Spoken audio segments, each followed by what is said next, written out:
You're older than you've ever been, and now you're even older, and now you're even older, and now you're even older. Hello everyone, welcome back to the Captain Logan Show. 'Tis I, Captain Logan. Welcome to our new time, 9 o'clock Central Time. Thanks a bunch for being here if you're popping in late.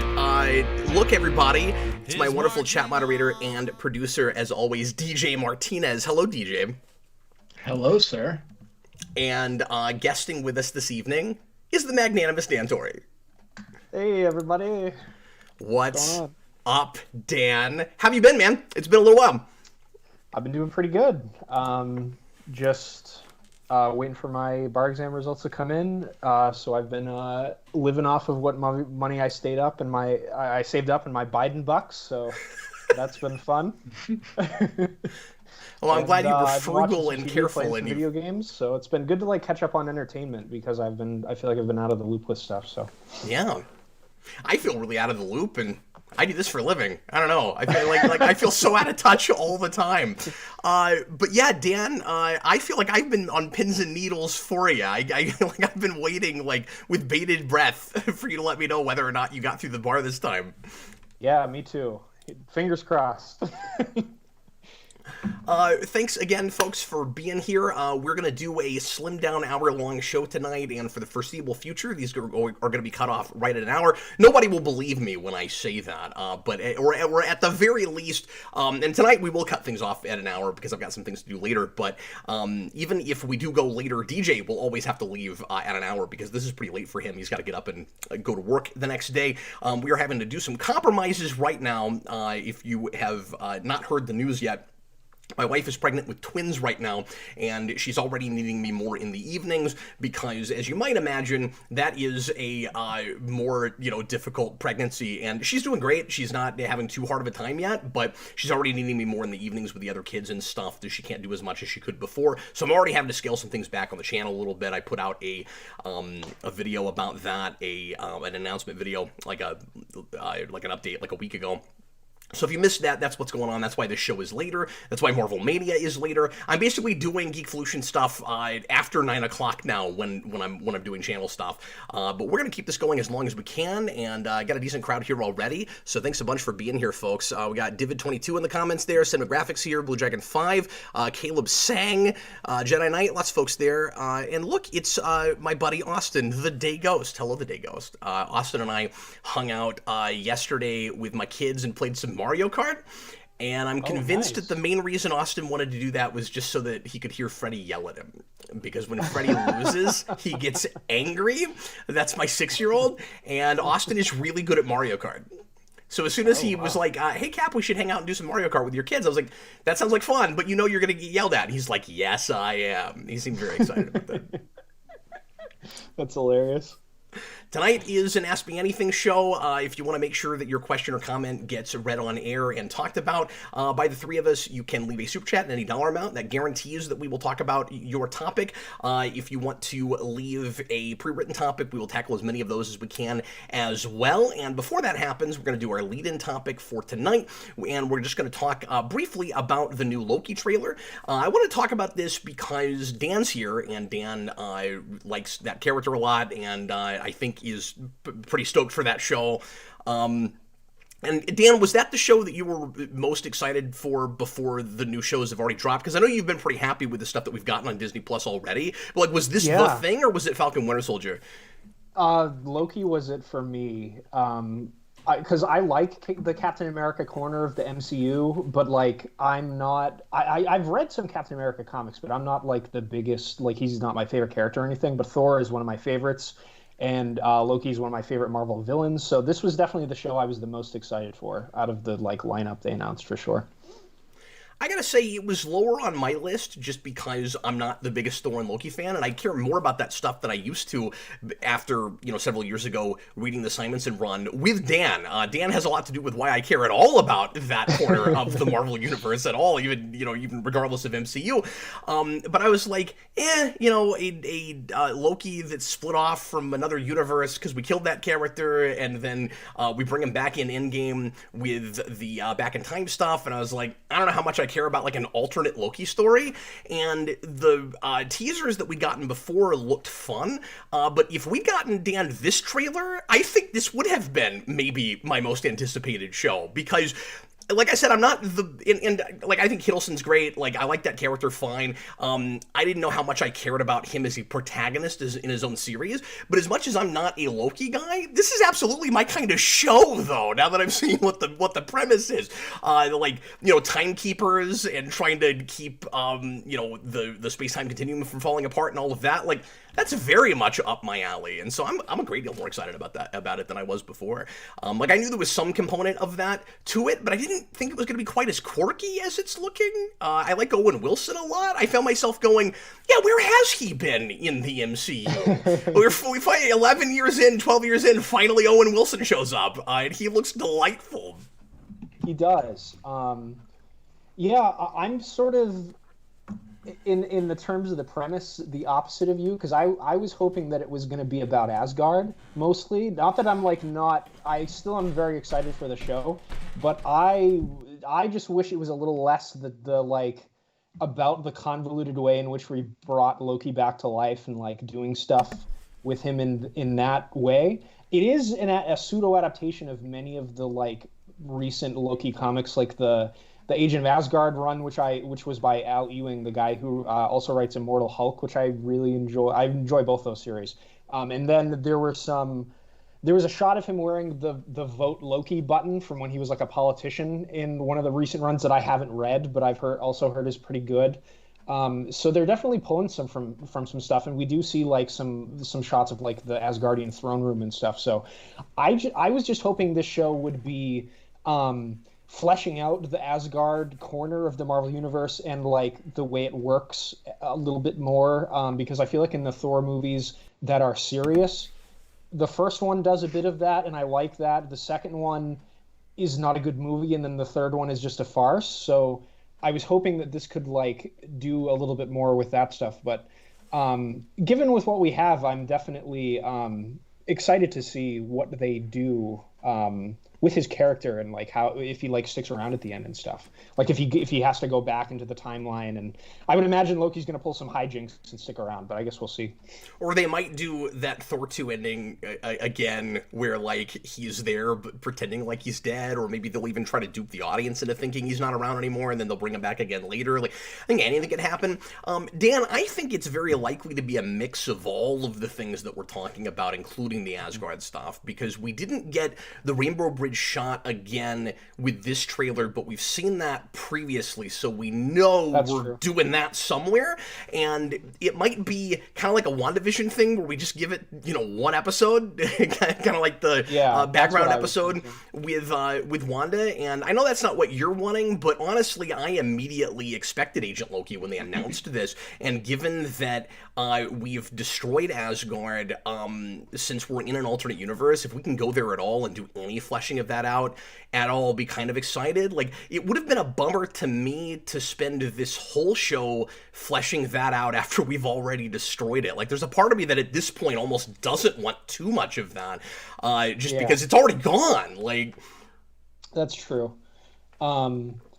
There's also like some interesting things I noticed. I don't know if this has been in the MCU before, but I noticed the grocery store they're in is called Roxcart, which I assume is a reference to Roxxon, which is one of the big like evil oil corporations in Marvel, which I was like, oh, that's kind of cool. Like, have they been in anything before? I couldn't remember off the top of my head if I've seen them before. But Roxxon, or am I conflating this with a different company? I thought that was brought up in Iron Man 3 somewhere, and then it might have. Was that the company? Somebody tell me if I'm remembering this incorrectly, because it's just been years now. But I thought Roxxon was the company that we went back and dealt with and did stuff with in the Agent Carter show, which may or may not be in continuity at this point. But I thought, But I thought that was the company they were doing stuff with in the 40s. I don't remember. Somebody let me know, because it was one of those evil corporations. But I think it's interesting that they have like potentially a grocery store chain. Like, maybe they're going to be like the evil Amazon corporation that owns like Whole Foods grocery stores, that kind of thing in the MCU, which could be potentially interesting. So folks in the comments are saying that Loki is getting 2 seasons at least, which I had not heard Oh, yet. that's awesome. I didn't know that. So I guess we don't have to wonder whether or not he's going to make it through the season now. But it'll be interesting to see if that second season still has him as the kind of time agent mode, still doing the kind of pseudo secret agent thing, or if they give him a status quo at the end of this and he's doing something else. But it seems like this is going to be the thing that will establish really firmly, finally, kind of the multiverse thing, unless the split off timelines and the multiverse are played as 2 totally separate entities. I guess there's no telling yet until we've seen it. Yeah. I mean, I guess this maybe we'll see Doctor Strange. I mean, a lot of people thought that he was going to show up at the end of WandaVision because of like the Evan Peters thing, and like people thought Mephisto was going to show up in that show, which I think Mephisto may have show up in Doctor Strange 2 or whatever. But maybe he'll show up like for a cameo in this show if it's so like multiversal and he's doing that kind of stuff in his second movie. I guess we'll see. I was right about Roxxon and Agent Carter apparently, and also nice. Iron Man 3. Awesome. Yeah, so there is precedent for that. Yep. Yeah, a couple people talking about how weird it is that Disney is greenlighting a second season before the first even airs, but I don't think that's strange because like I look at the MCU at this point as like a franchise on its own. Like I don't think they need to wait for numbers for especially for a show like that with a proven character that people will probably show up to see, right? Like yeah, I agree. You got to a place with the Thor movies that where I think people were there almost more for Hiddleston than they were for Thor. Yeah, I mean, he's definitely, before Ragnarok, he was like the breakout, like fan favorite thing from all of the previous Thor films and, being in Avengers and stuff. He had a whole like fangirl community. Girls were really into like Hiddleston and the Loki thing, so I'm not surprised that they greenlit. And at this point, like Disney knows that they can write Marvel a blank check and it will print money for them. So they need content for Disney Plus. That's not surprising to me. I will say, because I don't want to sound like a hypocrite or contradictory or anything, there are some things that they've announced that if they immediately said this is getting a sequel before it even comes out or is getting a second season, I might be surprised by or balk out a little bit. Like Riri Williams, like if they immediately went, that's getting more seasons, but because that's not proven, we don't know if anybody's going to care about that. But again, at the same time, it being MCU, it's immediately going to have a certain amount of entry-level folks that will be there no matter what it is. Like, it could just be a bunch of, like, Avengers Mr. Potato Heads on the screen for 2 hours, and enough people would show up that it would probably make close to Ant-Man money, at the very least. But I don't know, with the difference between TV shows and miniseries was kind of murky before this, where we weren't totally sure if any of these things were going to be just straight up miniseries. So, like greenlighting a thing for a second season, like maybe they have straight up done that, but even if they said this with a Riri show, which I think is kind of weird, they could make the distinction of we're planning on doing more of this. Like, this could come out and just fall on its face, and they could change their mind later, too. They've not started making a second season yet. They could do that. But if they want to say some of these are intended to be straight-up miniseries, we're not going to have a second season of WandaVision, what would that even be? Like, we were not planning on doing that. It wouldn't make any sense. But with something like this, they could go, we want this to be a TV show, meaning multiple seasons. And then if it fails, it fails, Well, I think it's likely that things like WandaVision and Falcon and the Winter Soldier will get sequel series. Like the next series could be Scarlet Witch and the Vision instead of WandaVision, because she's the Scarlet Witch now. And then the Falcon and Winter Soldier sequel could be Captain America and the Winter Soldier. You know what I mean? Like, and I think all of them that doing stuff like that. And I think all of that will depend entirely on the popularity of those shows. You're absolutely right. Like, if something hit wildfire and they weren't intending on doing more of it later, obviously they could change their mind, and even if they're changing the title and it's not exactly the same show. But I really think that, at least at the moment, some of these things that were intended on miniseries, they're not really thinking too far ahead. Like, I think that they're thinking of them more like just longer movies right now. And if they're huge, then maybe they will do more stuff later on. But they still, I think, Dan, pretty clearly have a very movie mentality to all this stuff. I agree. Yeah, and especially with how Wanda and her story is going to continue, I guess, in the Doctor Strange film. Yeah. So I guess we'll see. And just in formatting and stuff, structure, like Eric really criticized. Not that he made a video about it or anything, but when I talked to Eric, he really criticized WandaVision for being like a 6-hour, 9-episode movie with a story that easily could have been told in 2 hours. And I don't feel that way as strongly as he does, but I understand that argument. And even with Captain America: Winter Soldier.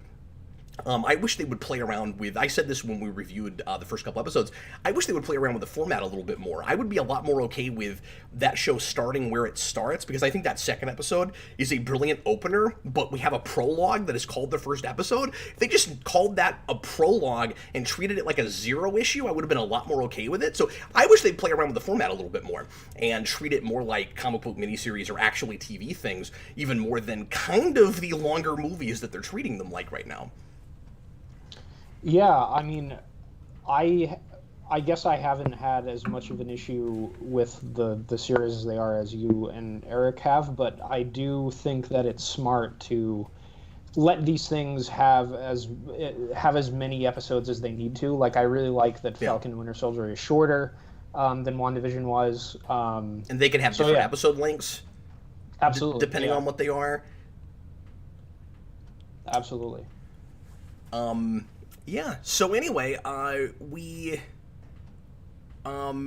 think was there anything else about that trailer that either of you guys want to bring up and mention? Because I mean, we've kind of just talked about that show fitting in with MCU at large more than anything.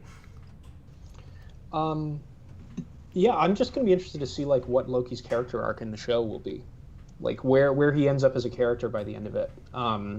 Because this is obviously the one that hasn't had some of the development that we saw him in the previous films. So he's kind of like, evil Loki, and I kind of hope he stays villainous, and I hope that him getting a second season means that he's not going to be in the fourth Thor movie, and won't be in any of the ones that they do after that if they continue doing Thor solo films.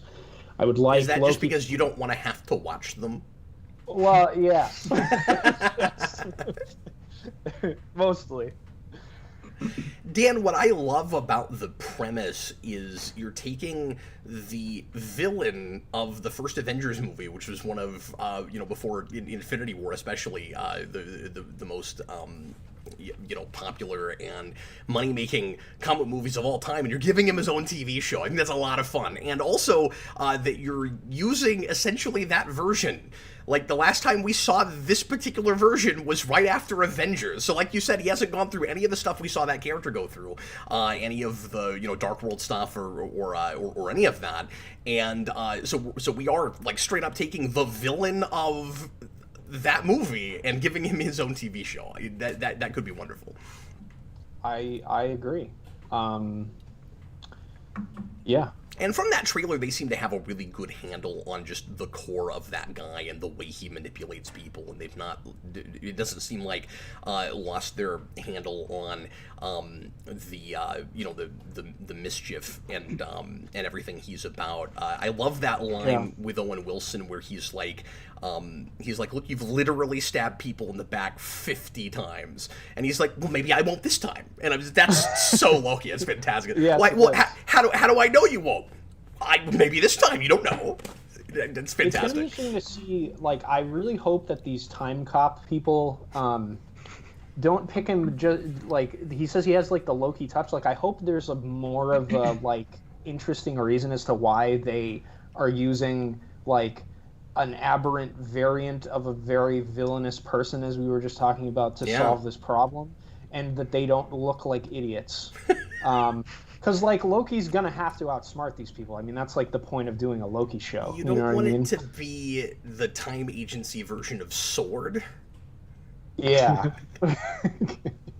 So I hope their reason, like, maybe there's, like, a multiversal, like, reason, like, maybe you need a variant to go and try to fix this stuff or something. I don't know. I guess we'll see. Well, guys, we're already 20 minutes into the show, so let's go ahead and get to some questions here. DJ, what do you have for us, sir? I have a $4.99 super chat from 5590 ERS.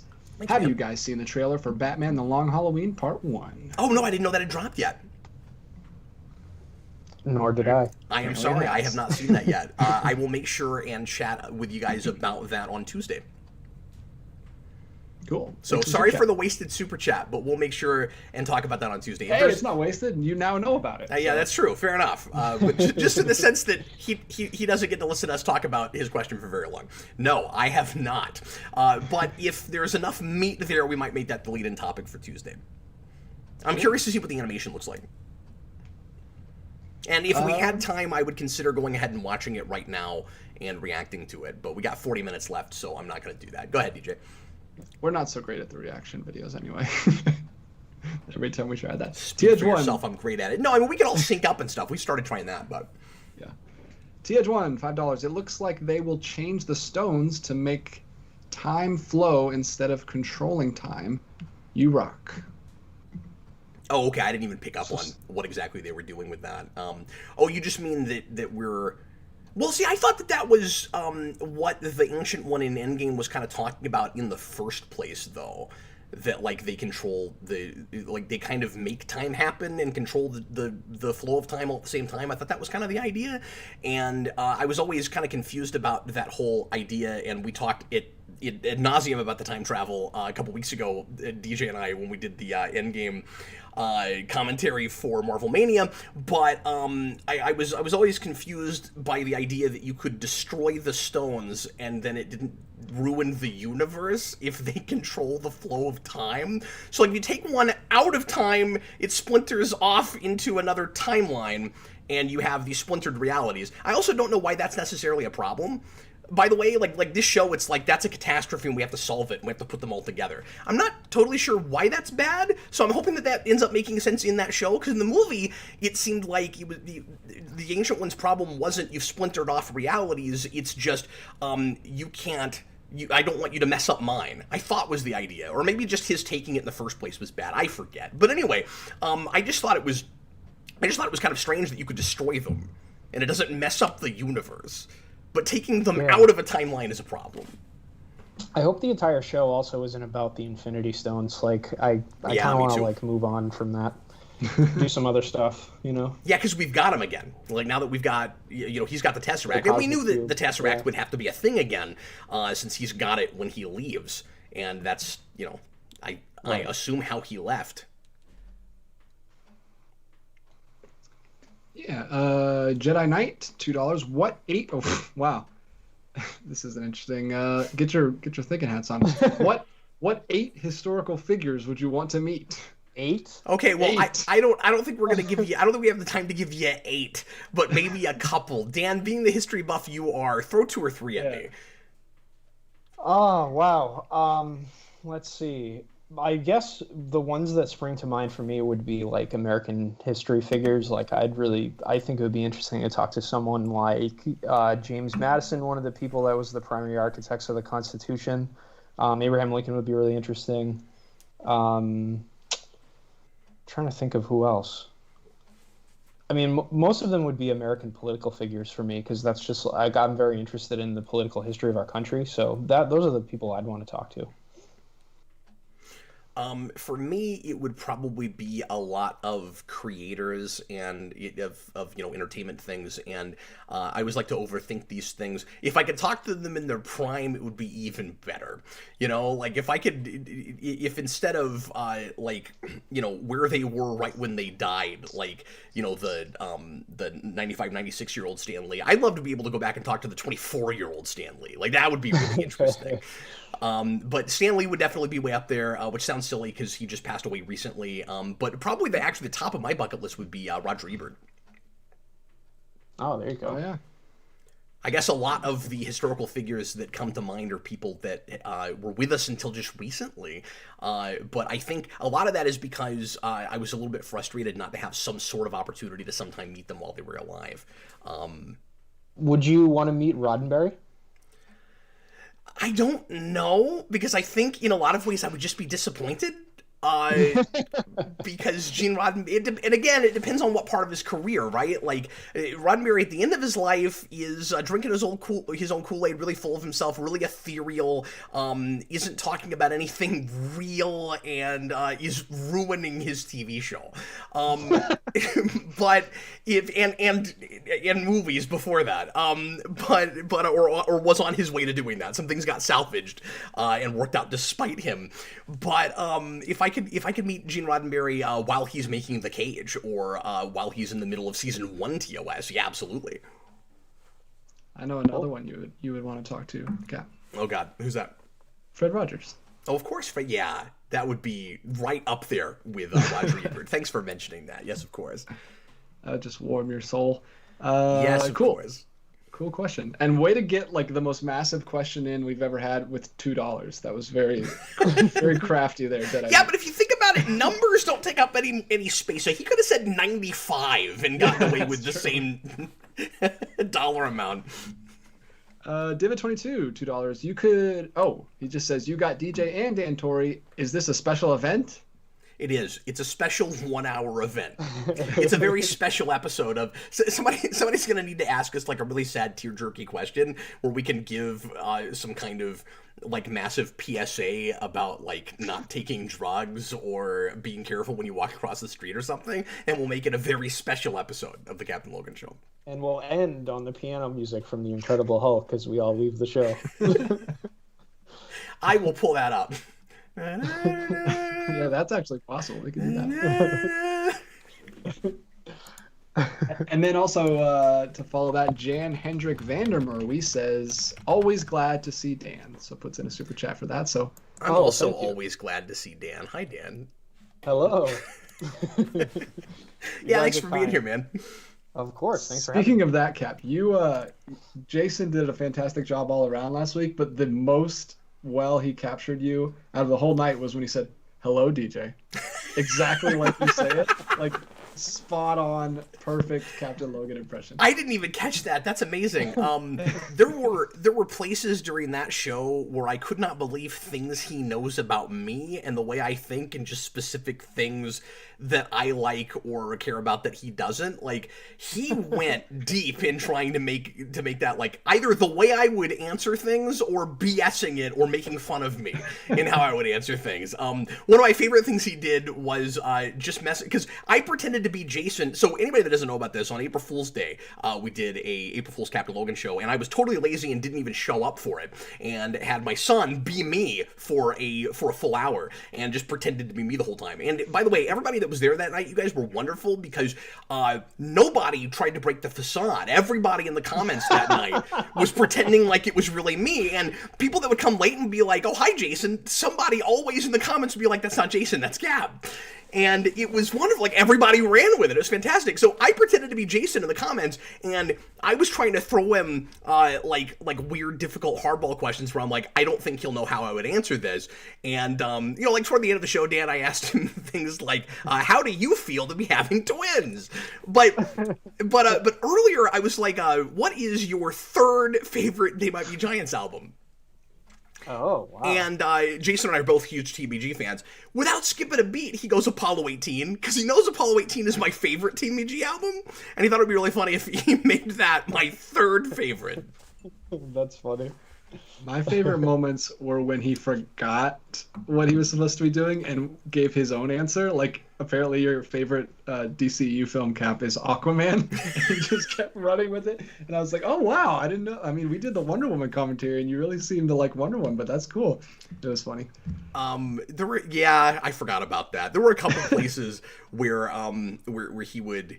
I remember there was one bit. So what I was going to say is there were places where he just wouldn't know about something and he would run with it, and it was really funny, but it wouldn't actually make sense. I don't know if he knew there was a Catwoman movie. That was a thing that I could not figure out what he was doing with that. Where somebody just being like facetious or sarcastic or something isn't Catwoman the best superhero movie of all time? And Jason's like, yeah, it's okay. It was like, no, it's not, kid. You don't really know about that. And then I think he was confused and didn't know that we were even talking about a movie. And I made the mistake of not staying down here, which is what I should have done. I should have just, because, the full disclosure, and I didn't do this a lot, but he had a Facebook open, and when he was totally not sure about something, I would occasionally just send him information that he could run with. So there are a couple places where you'll see him go, oh, that's right, I forgot! And he'll pretend like he just remembered something. That's him looking over at information I'm sending him. But the problem was I was watching the stream. I don't know why I did this. I was watching the stream on my projector up in the living room, and that gave me like a 20 to 25 second lag. So anytime he needed help, I would give him information 20 seconds after he needed it. And if I just stayed down here and listened to him, I wouldn't have had that problem. But I didn't want to risk, like creating noise on the feed and stuff. Yeah. True. Well, here's $5 pops in with $5, and he says, if I was a betting man, I'd bet $5. Here's $5. On what? Yeah, I don't know if that was about what we were talking about earlier, or if that was just random. My favorite thing about Here's $5, besides the $5, thanks Here's $5, is I never have to do any thinking. He'll just show up and be like, here's a joke, and then I'll laugh, and then we'll move on. It's fantastic. Yeah, and there's so much utility to it.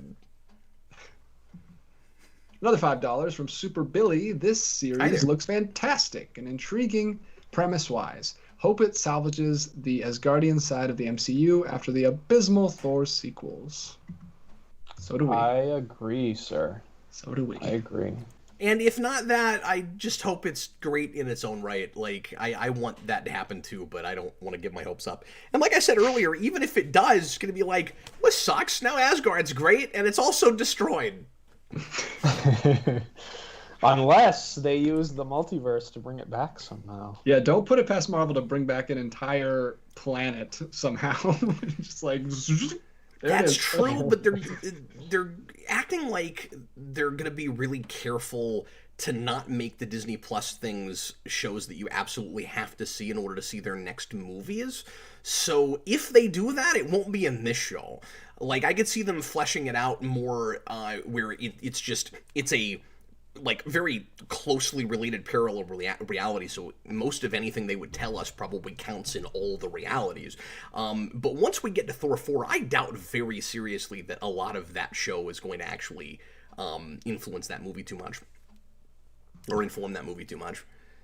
I hope WandaVision is required viewing for the Doctor Strange movie if she's going to be a big part of that and stuff. And that's what I'm saying. I bet you $25 it won't. Oh, well, that would be disappointing. Because, I don't know, like, I really like Wanda in WandaVision. Like, the fact that she's in that movie is really exciting. Like, I was hoping that they would, like, continue her, you know, like, the story for her looking for the twins and stuff. Like, I assumed that would be part of what they would be doing. It may be, and they may try to really walk a line with that, where, like, you'll get a lot out of it if they do that and feel like it was required, but they'll try to play it in such a way where if somebody didn't watch it, at least they think that you could get away with not seeing it. Yeah. Well, yeah, and that's the thing with this, you know, comic books and this, I guess now the MCU, like, it's going to get to the point where you gotta keep up, or you're not going to know what's happening in a lot of these things, you know. Yeah, and it's a real bummer if you're not liking certain things they're doing, but you feel the need to keep up anyway. Yeah, like I don't watch the Ant-Man movies. After I saw the first one, I was like, I'm done. Any of the other ones they make, I'm not interested. But thankfully, it's okay because those are the most superfluous ones in the whole universe, so you're fine. So far. And, I mean, they're going to do Kang in the third one, and I think it's still likely to be totally superfluous regardless. But I'm going to have to see that one because King the Conqueror is awesome. I guess I'm going to have to break my boycott of not seeing one But see, I'm terrified for you with your fandom with that, Dan, because it's the same people making it, and I don't see those guys knowing what to do with that character. Like, I was the villain in the last one. Was it at all unmemorable? and Oh. like, just kind of a typical like sympathetic villain that's not actually bad or anything. So like they don't have a track record for like good villainous characters. We got a mustache twirly like one-dimensional guy who's basically a costume, like actually literally a costume. They took the Yellow Jacket costume, they made it a bad guy, and then with their second movie, they made it not all that villainous of a villain. So I don't know what they do with somebody that's like real complex but sinister. And I don't want to see that Ant-Man go up against like someone as evil as Kang, because he's just going to be like cracking jokes at him the whole time. Like, yeah, it's so weird. I would think the place to do Kang would be this Loki show. Like, he's a time-traveling supervillain. Well, and somebody in the comments said that there's a rumor that he'll be in that show, but I mean, there's rumors about everything. And True, yeah. This is nothing against anybody in the comments. Feel free to throw out rumors. I don't have a problem with that. But like 9.5 out of 10 rumors I see in the live shows about these shows end up never coming to any kind of fruition. That is true. That's the world we live in. We are about 35 minutes into the show. DJ, how many super chats do we have? We have 4 at the moment, sir. Okay, would you go ahead and do one of those and then go to some pre-written and then head back over, if you would. All right. Super Billy gave us a $2 little addendum to his last one and says, talking about things he hopes for the show, and sticks the landing better than WandaVision. So... yeah, a lot of people weren't super happy with the ending of that show. And I was kind of lukewarm on it myself. It wasn't terrible, but... yeah, I guess, I was disappointed that in some ways that it didn't do some of the reveals that I was hoping they would, but I really liked the resolution to Wanda's character arc and like what they did with the Vision at the end too. Wanda's like one of my favorite MCU characters now. Like that show really sold me on, because like I've always liked the Scarlet Witch in the comics, but the MCU version is just kind of nothing until this show, really. So I'm just looking forward to seeing her in other things now. Yeah, I just hope that she doesn't go back to being, kind of a backdoor character that gets 7 minutes a movie. I agree with that. Moving right along. All right. This is from, let me see. He's got a couple here. Blue Dragon 5. What Blue DC Dragon 5. and Marvel character would you have? This is a pre-written. What DC Marvel character would you have body swap? A la you and Jason last week.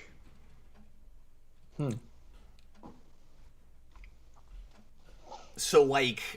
Because we do this a lot, where we'll take a DC character and people ask this question. It's like, take a DC and a Marvel character, and it's like, which would you prefer to be in each other's universes? But you're saying literally in each other's bodies. So like, take the soul of a DC character and put it in a Marvel character, and vice versa. Is that what we're talking about? Is that the idea? Okay. Having a hard time picturing what you do with it. Dan, does anything brilliant come to mind? I think I would want someone to switch with the Hulk, but I don't, because like the whole like mental illness angle with the Hulk, I think would be interesting to have like Bruce Banner's brain in the body of someone that doesn't turn to a rage monster. But I don't know who I'd switch them with. What if Bruce Banner got angry and then turned into the Hulk? So we're talking about like classic standard Hulk, not like Smart Hulk or anything, right? Mm-hmm. And then the Hulk puts on the Dr. Fate helmet. Oh, that'd be cool. What would that be like? And how long could he like force him to stay in Hulk mode? Yeah. Like, would he remain in Hulk mode, or would he like revert at some point when he's not angry anymore? Like would it be about Dr. Fate being angry at that point? Like, what exactly would happen? If that'd be interesting. Maybe we could have the Hulk switch bodies with a Green Lantern, because they're both green, and then the Green Lantern, because they'd be angry, would be forced to become a Red Lantern. Oh, that's a good one. Yeah, what if you had Red Hulk, but he was Red Hulk because he had a Red Lantern ring? There you go. That's good. The chat is insane here. Daniel Davis wants Superman to switch with Squirrel Girl. Oh. Okay. Solar Dragon wants to switch Deadpool with She-Hulk. Those are two Marvel characters. But Right, sure, more power to you. Day Ghost says Man-Thing and Swamp Thing. Both of the things. You could switch Deadpool with Lobo. Which Lobo? The real Lobo or the sexy, slim New 52 Lobo? We don't talk about that Lobo, and nobody remembers that because it was stupid, and then they knew it was stupid, so at one point they gave us both of them in the same continuity. Wait, That's what they did with Wally West Lobo? too. Like they introduced the one that looks like the Wally West from the TV show. It's the African American one. Yeah. And then everyone was like, "This is dumb. Where's real Wally West?" So they just brought the real Wally West into the universe. So there's two people named Wally West now. Well, they did the same thing kind of with Superman. Oh yeah, And it's Superman. They did it with one of the major tentpole characters. This guy isn't really Superman. Don't get me wrong. When Morrison initially invented that remake of Superman in 52, he absolutely was. But it got jacked up at some point down the line, and so then they had Jurgens do Lois and Clark and bring in the Death of Superman to make a big point about how they had gotten cynical and sad and it wasn't Superman anymore. And so it's here's real Superman. And that was actually a fun book, but it's really funny that they felt the need to do that with not just Lobo, not just Wally West, but Superman. What we're describing is the reason why I don't read these comics anymore. Yeah, same here. Yeah, I'm so out of the loop with modern. I don't read anything DC's putting out anymore. I just feel like every other event they have, because I know they did the metal stuff, but I feel like every other event is we're gonna fix our continuity, and then it's not fixed, and then they have to do another one 2 years later fixing their continuity supposedly. I'll throw one more out at you. I don't know why I'm thinking this. I just think it would be really funny. I think just to see the quippiness and him walking around wishing that people cared more about him. Switch Spider-Man with Hawkman, because just think about it for 2 seconds. It's hilarious. Is Hawkman an ancient Egyptian man? Is that the premise of the character? I don't know anything about Hawkman. I think it kind of depends on the version, but there's the ancient Egyptian thing, and then there's also the space alien Thanagarian thing, and it's always really convoluted. Space Egyptian. Either one of those would blow Peter Parker's mind. That's what I'm saying. Is that if you switched Hawkman and I don't know what you would do with Hawkman and Spider-Man's body. I don't care about that. But if you had Spider-Man in Hawkman's body, he would spend his whole comic book just trying to understand this convoluted continuity that I don't get either. It'd be great. I'd switch him with the Rob Liefeld Hawkman, whatever that one is. And then if he died, would he get reincarnated as another Hawkman? We can only speculate. We can only hope. That was a great question, Blue Dragon 5. Thanks. You blew my mind with it for a second. I was like, what exactly would I do? All right, Elijah Wilcott. $2 of Canadian money. Love that we're getting Loki as DB Cooper. What? I don't know what that means. I don't know what DB Cooper is. I It's apologize. All three of us are dumb. This is totally over all of our heads. I don't know what that means. I assume it's a TV show, an agent, probably. Who's DB Cooper? Let us know. Somebody let us know what that means. Moving on. Super Billy. $5. I think the Loki series will be less about expanding the multiverse and more about addressing the borderline nonsensical endgame time travel craziness. Oh, I think so too. And then you'll just have to decide for yourself whether it's illuminating that whole thing and making us understand it in the first place, or retconning it completely. And we'll just have to find out. I don't want any more Endgame. I want to move on. I didn't like that movie. Let's do something else. No, I know you didn't, but this is inherently a sequel to that movie. You're kind of stuck with some of it.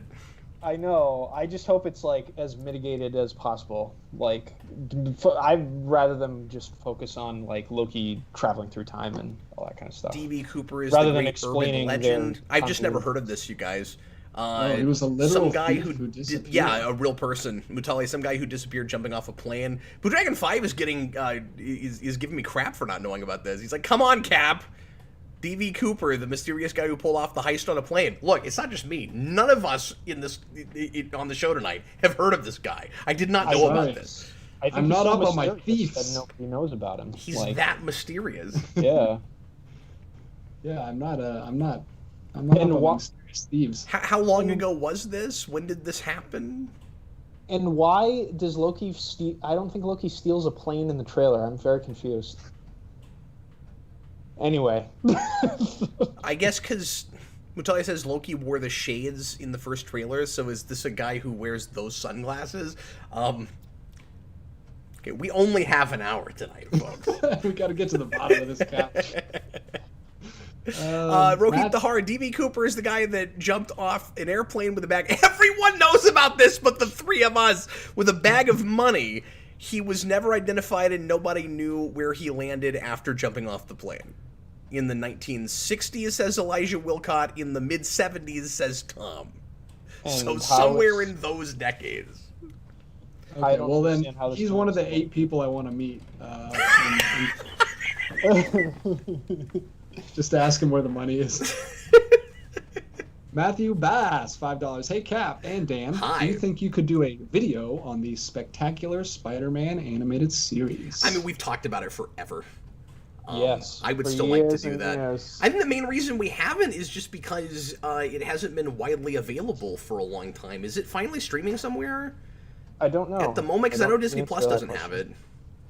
I heard that Sony signed some kind of deal to put all their stuff on Netflix, so I don't know if they still own the rights to that show or not. Like, well, that's great if that happens. Done under their production, but because it used to be on Netflix, but that was like 8 years ago or something.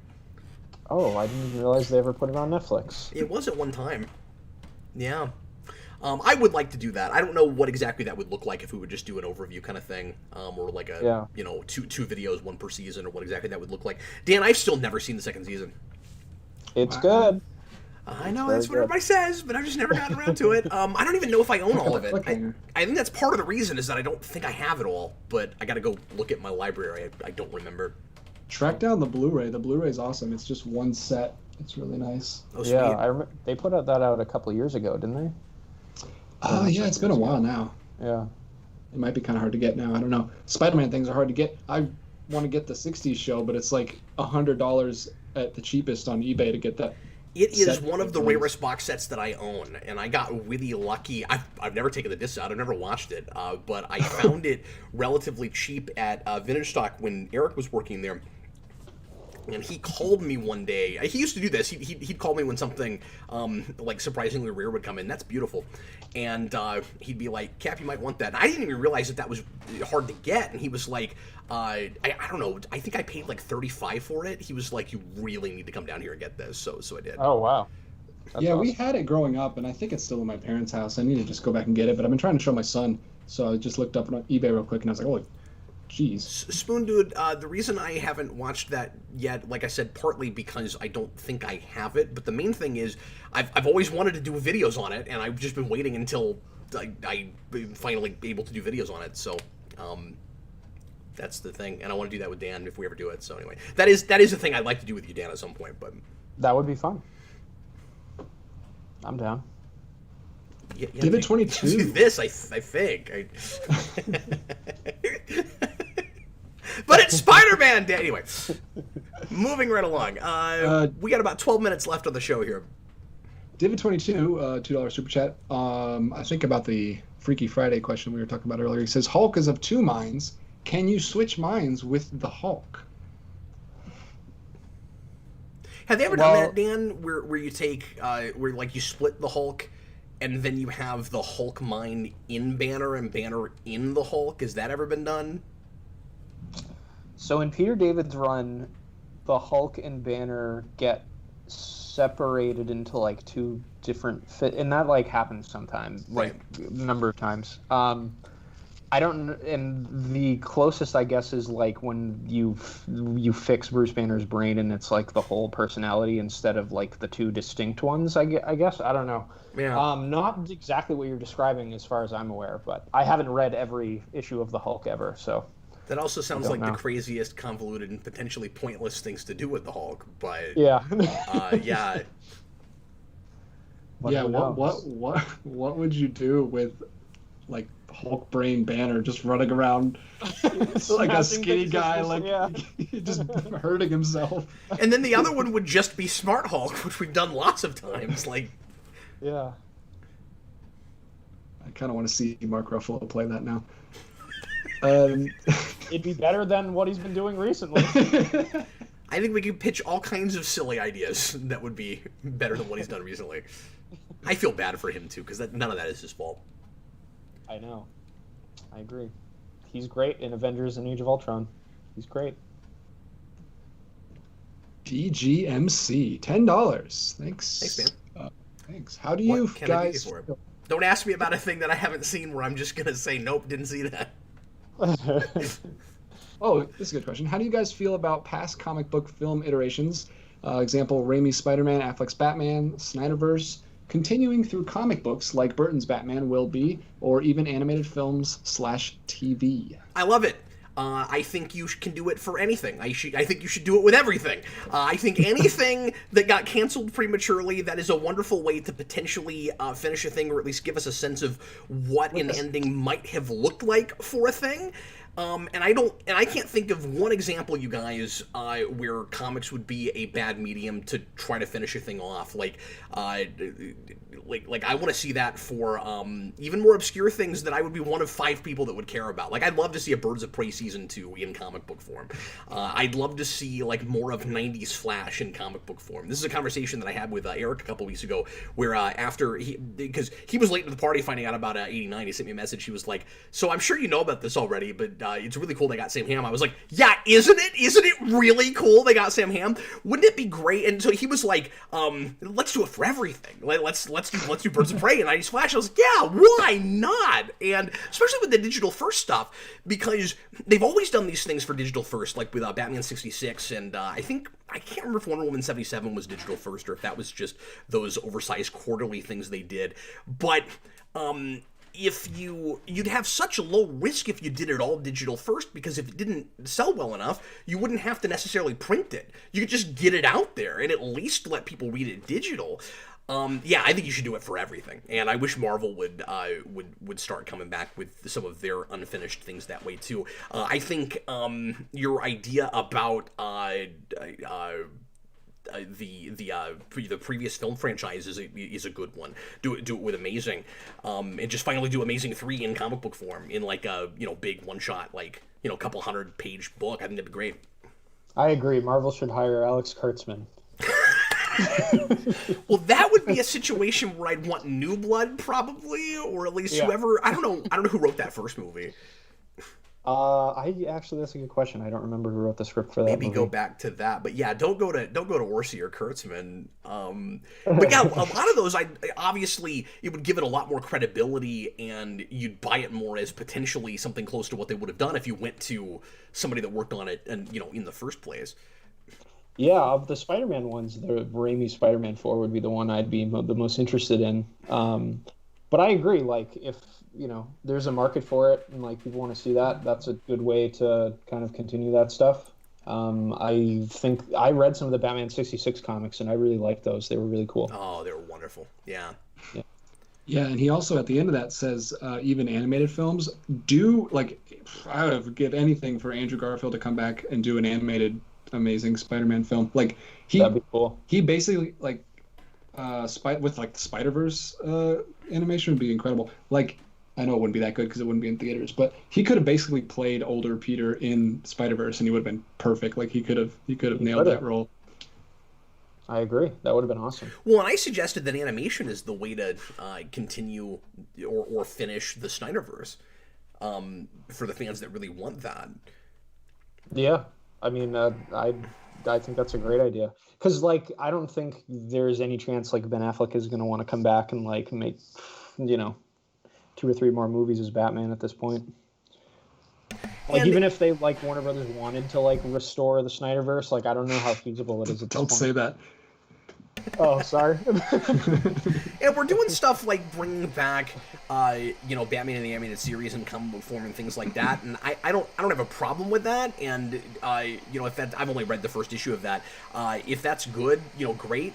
But I'm talking more about things that just never got an ending, where it would be cool to just finally finish it off. Even like, Lois and Clark, which ended on a big cliffhanger at the end of season 4. Like, just do that last season in comic book form. I agree. That'd be pretty cool. All right, we've got about 5 minutes left in the show. DJ, do we have any other super chats, sir? We do. Let me see. We got one from Elijah Wilcott. $5. If you could switch bodies with any 8 people from history in order to fix the end of WandaVision, Stop who it! would you pick, and why would it be D.B. Cooper? Comment of the stream. That's maybe comment of the stream. That's really funny. Just real fast though, would there be anybody that you would actually want to switch bodies with in history? I can think of a lot of different reasons you would potentially want to do that. Like, just either to, let's say that in one scenario you don't actually affect the timeline at all. If it's like the supposed endgame time travel of you go back in time and nothing you do actually affects anything and matters, then you could just experience what it's like to be in their shoes for a day or whatever. Like that could be cool. Or I could see you wanting to take somebody's place so that you can fix all their mistakes in a scenario where you can change time. Dako says Hugh Hefner. I don't know. That's a really weird question. Because it was a joke, but I guess we're taking it seriously. I know it was. Yeah. Well, it was a super chat. I just thought I would entertain it for 5 seconds. But nobody, apparently, that anybody would actually want to. Yeah, no one comes to mind off the top of my head. Body switching kind of, I don't know that I want to do that with anybody. Me neither. It freaks Dan out. Dan's freaked out. What else we got, DJ? OAW Entertainment, $5. Hey, Cap, let's say someone had both seasons of Spectacular Spider-Man digitally. How would you suggest them sharing it with you to watch? Don't worry about it, because if I don't have that other one, I'll order it and try to make that happen at some point. I appreciate that, but I don't want to say yes to that because I don't have time to do it right now. And as soon as you do that, you'll be like, Cap, where's my review of Spectacular Spider-Man? Yeah, not doing that right this minute. I just don't have the time to do that. But hopefully at some point we can get to that. All right, and then we got one for Dan. Last super chat I have. Dan, have you caught up with the Immortal Hulk run? I have not read all of it. I think I've read the first 3 arcs of it on Marvel Digital, and it's amazing. It's one of the best runs on that character, perhaps of all time. From what I've read anyway. It's just dark. It's psychological. It goes back to the roots of the character with the early Lee Kirby issues, where he's like a movie monster kind of thing. It expands the mythology of gamma radiation and makes it a thing about summoning dead demons and stuff like that. It's really interesting. And it deals with all of the psychological stuff that you want, the dark psychological stuff that I like about the Hulk. They bring back his relationship with his father in the first arc, which is really freaky in a cool way. It's like if you took Peter David's run on the Hulk and the early Jack Kirby concept for the character and put them in a blender and made it much more sophisticated than at least the early Lee Kirby stuff. It's really good. So if you like the Hulk and you haven't read that stuff, I would highly recommend it. It's really good.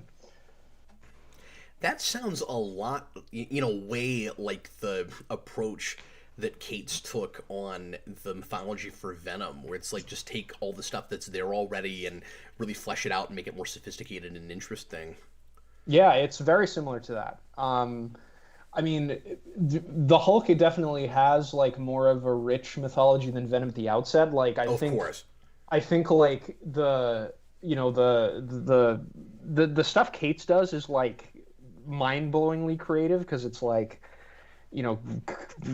cosmic symbiote gods and stuff. Like, but because he takes stupid ideas and makes them awesome. Yeah, but I like the way that Ewing deals with the Hulk mythology because it's like all about psychology, and that's what the Hulk is at its best about, and that's why I like the character. So it's great. It's what the Hulk should be. If you're like me and you're a Hulk fan and you don't like the MCU, what the MCU has done with him, this is like exactly what you want. So I will try to actually read that at some point. But considering that I've never even sat down and read all of the David run, I'll probably do that first. It's pretty accessible. Like, you don't have to have read that stuff to like understand what it is, but it like plays with a lot of the same themes and a lot of the same relationships in an accessible way. I'm just suggesting that would have been my priority first. Because True. I'm not a Hulk guy, and I always have a hard time getting excited about reading that stuff. And if I'm finally gonna sit down and read Hulk again, I'll probably do the seminal run first. True. DJ, anything else we need to tackle before we call it a day? Pre-written from Daniel Davis. Hey, Cap, did you read the Chris Terrio interview today? Some interesting stuff came out of it. Yeah, I heard about that right before the show, and I skimmed it.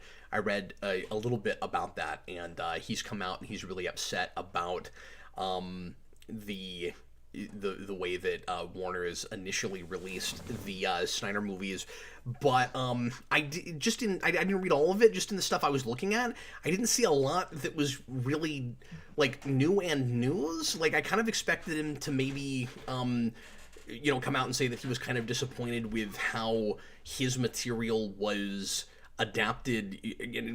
By adapted I just mean like his scripts in the first place were taken to screen, but it seemed like he was saying the same thing that Snyder and a lot of other people in those productions have been saying going all the way back, which is the longer versions are great and they should have been released that way in the first place. And like the Snyder Cut of Justice League was a lot better, but like he's talking about it like, BVS makes perfect sense if you just see the longer version. And I spent 5 hours on that movie with Rewind, and it's not that way. So I understand his frustration, of course, that he was happy with the things that they made apparently, and they got, in his mind, gutted. But like, I don't think the pure versions of those are great either.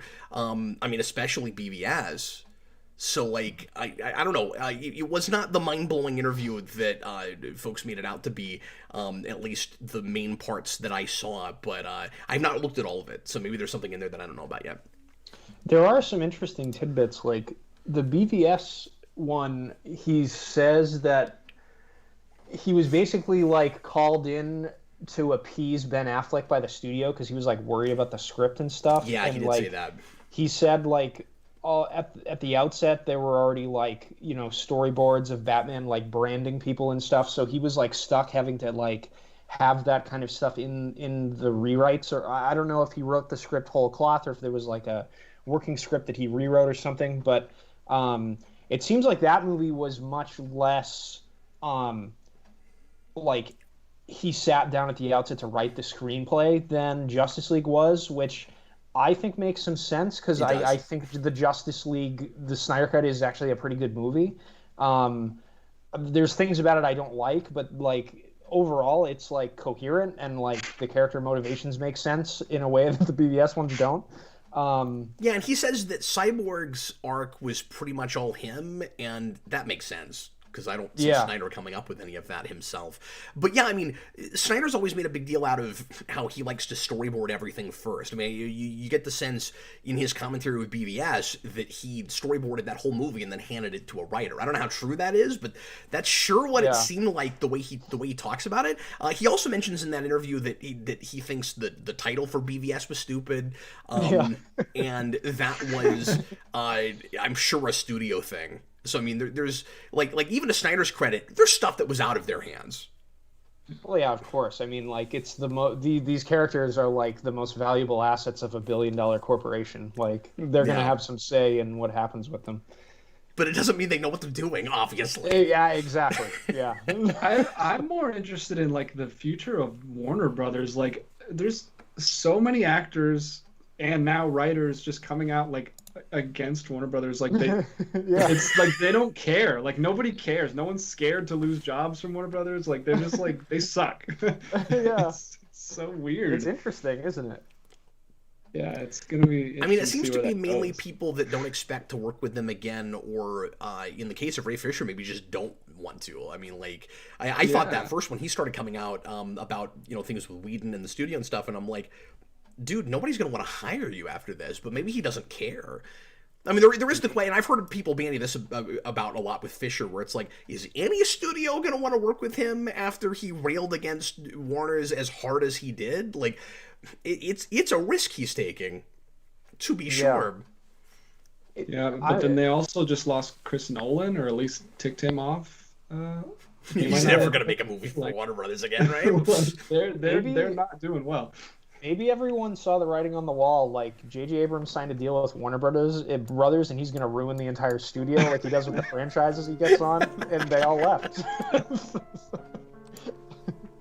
Well, folks, thanks a lot for watching the Captain Logan Show. Sure appreciate it. Dan, thanks a bunch for popping in, and DJ, thanks as always for modding the comments and producing the show for me, buddy. Of course, it was fun. We will see you again on Tuesday night for another one. Once again, this 9 o'clock show, me and DJ, and everybody say bye to Dan, and we'll see you again next week. I was Captain Logan. That was DJ Martinez and Dan Torrey. Bye, everybody. Later, folks.